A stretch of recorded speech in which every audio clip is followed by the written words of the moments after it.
Bonjour et bienvenue dans Bourse et Valeurs, le rendez-vous des dirigeants d'entreprises régionales cotées chaque semaine, le vendredi.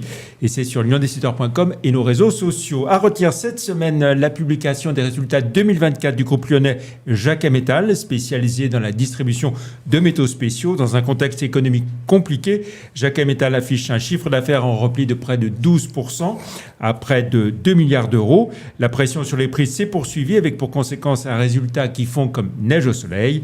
Résultat opérationnel courant chute de 99 millions en 2023 à 36 millions en 2024 et le résultat net chute de 51 millions à 6 millions.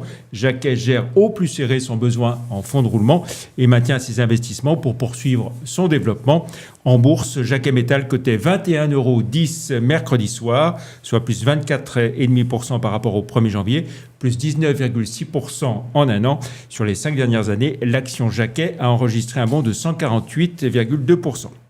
On retrouve à présent notre invité, Sylvain Béchet, directeur général finance et investissement de GL Events. Bonjour. Bonjour. Merci d'avoir accepté notre invitation. Alors, retour sur un exercice 2024, on va dire historique pour GL Events. L'année des Jeux Olympiques et Paralympiques de Paris. Au total, votre chiffre d'affaires a bondi de plus 15%, 1,635 milliard. Effectivement, une année olympique, une année record, mais les records sont faits pour être battus. Une année qui a été impactée à hauteur de 360 millions d'euros pour le chiffre d'affaires qui a été réalisé dans le cadre des Jeux Olympiques de Paris. Mais par rapport à 1,635 milliard, ça veut dire qu'il y a à peu près un peu plus d'1,280 milliard d'euros d'activités qui ont été réalisées dans d'autres pays. Pour d'autres activités, alors, Exhibition et Venues. Voilà, on va détailler tout ça à chacune de vos 3 grandes divisions, Live, Venues et Exhibition. On les prend dans le détail. Allez, Live, un très beau chiffre d'affaires, 1,024 milliard, une rentabilité opérationnelle qui est proche de 7%, qui est notre, on va dire, notre fourchette assez haute. Driver Jeux Olympiques, mais pas que. Quand je dis pas que, une bonne activité aussi au Middle East, une bonne activité au Chili, au UK. On va dire que c'est le travail de fond qui a été fait depuis 2-3 années par les équipes qui payent de manière assez pertinente.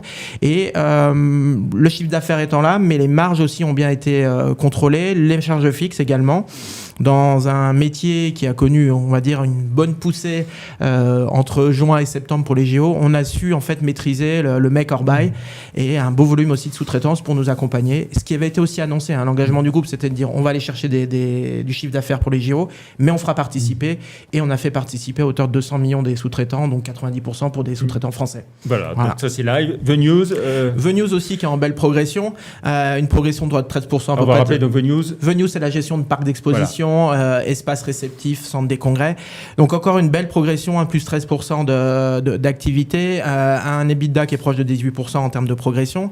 Donc Venues, un gros chiffre d'affaires tiré par la France, le Brésil, l'Europe aussi également, des efforts qui ont été faits en termes de gestion, donc une maîtrise des frais fixes, des marges opérationnelles qui ont bien été en fait contenues et travaillées, ce qui nous permet d'afficher une bonne année et un dynamisme assez fort, dynamisme aussi qui va se poursuivre parce que outre le fait du chiffre d'affaires qui ont été réalisés au cours de l'exercice, les équipes aussi ont travaillé au développement du réseau avec Marseille qui a été intégré, Parc Chano à Marseille pour 3 ans, des sites aussi en Afrique, la Côte d'Ivoire, un management contract à Abidjan, et puis également on peut citer 2 sites en Chine, 2 parcs d'exposition, un à Pékin et un à Guangzhou, qui viennent en fait renforcer l'offre de Venues. Et puis la 3e division, la 3e division qui est un petit peu en retrait parce qu'une biennalité qui est un petit peu défavorable. C'est les salons. Les salons, exactement, un petit peu défavorable. Combien de salons au total maintenant alors ? On en a, alors dans cette division c'est une centaine, et puis il y en a une centaine d'autres aussi qui sont réalisés via Venues, mais dans les parcs d'exposition. Une division qui a un petit peu souffert, pas que de la biennalité, mais aussi sur notre marché en Chine, le marché de la construction et de la rénovation. C'est un métier, la construction en Chine, qui représentait, avant crise, 25% du PIB. Du fait que la construction soit à l'arrêt, nos salons dans ce secteur sont encore en souffrance. On travaille beaucoup dessus pour élargir nos nomenclatures, travailler plus sur la rénovation et moins sur la construction, le neuf.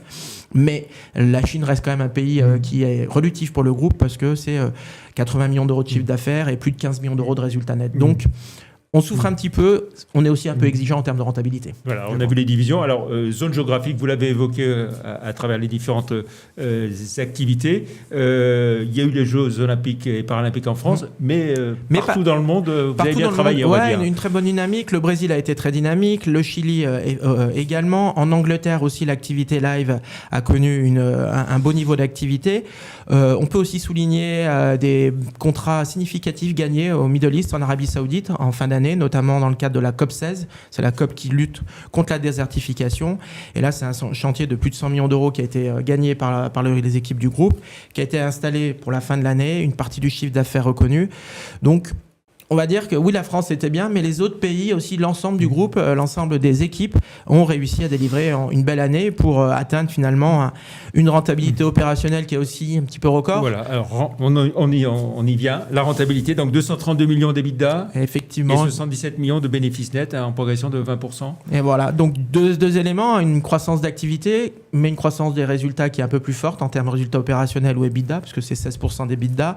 Un beau bénéfice par action qui progresse, RNPG, 2,58 € par action, donc c'est plus 21%. Donc ça démontre aussi la qualité des actifs du groupe, la capacité à créer de la valeur pour nos actionnaires, et puis ça nous donne des moyens encore pour se développer les années prochaines. Il y a eu d'importants investissements en 2024, on va le rappeler. Oui, 118 millions de CAPEX opérationnels, notamment la finalisation des travaux de rénovation de l'espace événementiel d'ANMB à Sao Paulo, au Brésil.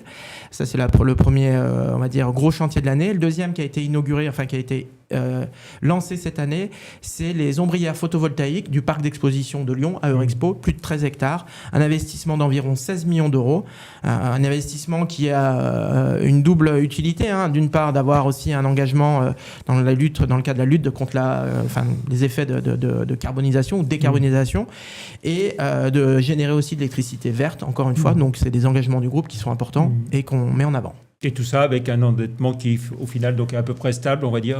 Oui, effectivement, on avait pris cet engagement d'avoir un endettement stable. Il est stable, à 517 millions d'euros. Un levier de financement qui s'améliore. Il était à 2,4 l'an passé, il est à 2,2. Donc ça nous laisse quand même des marges de manœuvre pour poursuivre le développement du groupe au titre des années futures.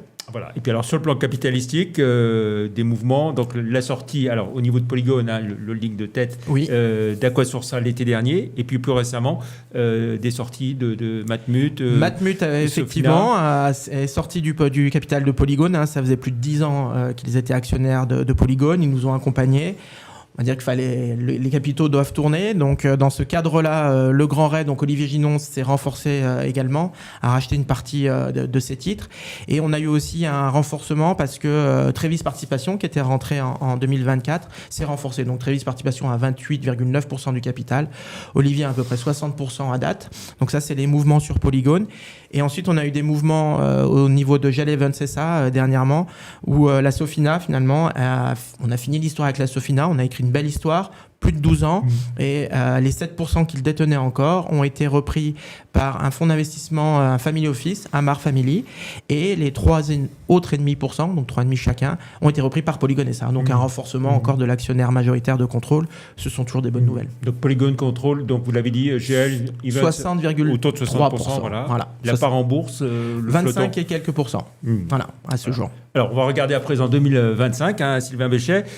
Forcément, quand il y a un tel exercice, on se pose toujours la question, et l'année qui vient, est-ce que la croissance va se poursuivre ? Oui, on l'a annoncé. Peu auraient pensé qu'après une année de croissance de 15%, après l'effet de base assez significatif pour les Jeux Olympiques, que nous allions afficher une guidance en termes de croissance. On s'est positionné sur une croissance. On n'a pas donné de chiffres pour l'instant. Déjà, une croissance, c'est déjà pas mal parce qu'il faut aller combler ces effets de base des JO. On a des bonnes infos. On sait très bien qu'on a une biennalité favorable avec un très beau CIRA, un beau Global Industry, l'effet d'une année pleine de Sao Paulo ANB. Et on positionne et on espère avoir encore un développement de l'activité sur VNews et potentiellement des bonnes nouvelles à venir pour le pôle live. Voilà. Donc des salons qui ont bien marché, oui, vous l'avez dit, CIRA, Global Industries. Oui, le CFIA aussi, CACLP qui va se tenir là dans quelques jours en Chine aussi est très bien commercialisé. On a une biennale du livre qui arrivera en septembre à Rio, qui est pas mal en termes de commercialisation, en termes d'avancement de commercialisation. On a Expomine aussi qui va se dérouler cette année à Santiago du Chili, avec là encore des bonnes nouvelles à venir. Donc on est globalement confiant, on sait qu'on va avoir des relais de croissance, mais le relais de croissance, ce sera de la croissance interne et un petit peu d'opération de croissance externe. Oui, parce qu'on se souvient qu'au moment du Covid, on nous disait les grands salons avec beaucoup de monde, c'est fini. En fait, ça a été mis entre parenthèses, mais ça a bien démarré. On l'a démontré depuis quelques années. Le CIRA et Global Industries, on est à plus 20% à peu près de visiteurs sur le CIRA. On doit être à plus 15, plus 16% de mémoire pour Global Industries. Donc, lorsqu'on réussit à faire des produits qui répondent aux demandes de nos clients et des visiteurs, on arrive encore à rassembler du monde, ça c'est la première chose.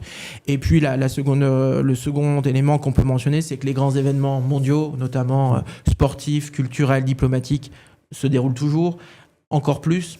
Donc GL Events a une vraie carte à jouer pour accompagner. Vous êtes déjà positionné sur ceux qui vont arriver Alors on travaille 2026, effectivement. 2026, il y a les jeux. Voilà, 2026 c'est Milan Cortina, donc juste le côté des Alpes. On va essayer de se positionner bien sûr sur ces éléments-là. 2028, les appels d'offres sont pas encore là pour les JO de Los Angeles, mais on essaiera bien sûr de gagner des projets. 2026, vous avez la Coupe du Monde FIFA aussi aux États-Unis. On est en train de répondre à certains appels d'offres. On essaiera d'en gagner. Et puis, 2026, il y a aussi des événements, notamment en Asie, au Japon, des Asian Games. On travaille dessus. Voilà. Et puis, alors, vous attendez la décision finale concernant l'exploitation du Stade de France ? On attend toujours. C'est un dossier qui fait beaucoup parler. Les équipes ont fait un travail remarquable. On a répondu, on a fait un appel d'offres. On a répondu à cet appel d'offres. On a proposé une solution d'exploitation de ce stade-là. Maintenant, wait and see. Voilà ce qu'on peut dire. Pour finir, Sylvain Bécher, on jette un œil à votre parcours en bourse. GL Events, côté 20,60 € mercredi soir, soit une progression de près de 12% par rapport au 1er janvier, plus 7,9% en un an, plus 76% en 5 ans. Un mot sur le dividende que vous allez proposer à vos actionnaires. Il sera en forte hausse. Progression 0,90. On veut accompagner nos actionnaires, ce qui donne à peu près un taux de rendement de 4,5% sur la base des cours actuels. On a la capacité, on avait réduit les dividendes. Il faut remercier nos actionnaires. Voilà, et ça veut dire que vous allez redistribuer quelle part de votre résultat net Ça fait une quarantaine de pourcents de mémoire. Très bien. Merci beaucoup Sylvain Bécher d'être venu dans Bourse et Valeurs. Plus d'informations sur GL Events et sur toutes les valeurs régionales sur le site live.euronext.com. Merci beaucoup Sylvain Bécher, donc directeur général finance et investissement de GL Events. Bonne fin de semaine et à vendredi prochain pour une autre émission. Merci, au revoir.